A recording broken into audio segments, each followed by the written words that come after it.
Assalamualaikum warahmatullahi wabarakatuh. Kami dari kelompok 2 akan mempresentasikan hasil kerja kami di mata kuliah Hukum Bisnis yang beranggotakan Dede Ayumardani, Siti Sakirna, Abdul Sahar. Sebelum kita membahas lebih lanjut, kita harus mengetahui dulu apa itu haki. Haki itu terbagi menjadi dua golongan. Pertama, haki adalah hak yang didapatkan seseorang atau badan hukum yang menghasilkan inovasi dan berkreasi. Setiap orang yang mengandalkan atau menggunakan tanpa izin pemiliknya akan dikenakan sanksi. Dan kami akan mengangkat judul tema kami itu tentang perlindungan hukum terhadap hak cipta buku yang difotokopi untuk kepentingan pendidikan. Ada dua fakta hukum yang harus diketahui dalam masalah ini, yaitu pertama, fakta hukum yang dapat dilihat dari jual beli buku bajakan secara bebas. Pembajakan buku yang dilakukan sangat merugikan pencipta buku tersebut.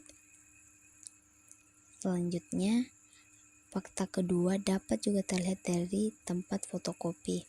Selain kondisi ekonomi yang sebagai pemicu agar terjadi maraknya penggadaian untuk buku kepentingan pendidikan, banyak lagi faktor lain.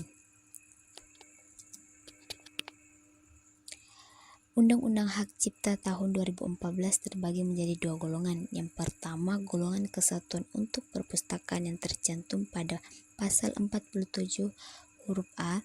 Yang kedua, untuk pribadi yang tercantum pada pasal 44 ayat 1 huruf A dan pasal 46 ayat 1 dan ayat 2 huruf B. Selanjutnya, pasal 44 ayat 1 dan pasal 40 ayat 1 dan ayat 2 huruf B serta pasal 47 Undang-Undang Hak Cipta tahun 2014 menjelaskan bahwasannya suatu karya cipta buku untuk kepentingan pendidikan dapat digandakan namun hanya diperbolehkan sebanyak satu kali salinan serta tanpa izin pencipta maupun pemegang hak.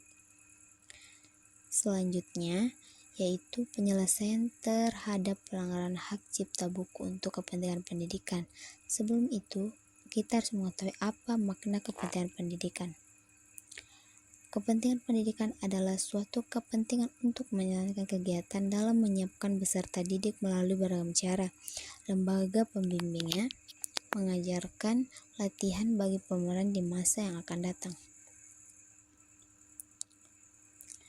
Selanjutnya, pasal 44 ayat 1 dan 46 ayat 1 dan ayat 2 huruf B serta pasal 47 ada 3 sumber daya buku tidak dicantumkan secara lengkap, 2 digandakan lebih dari satu salinan, terakhir tidak izin kepada sang pencipta.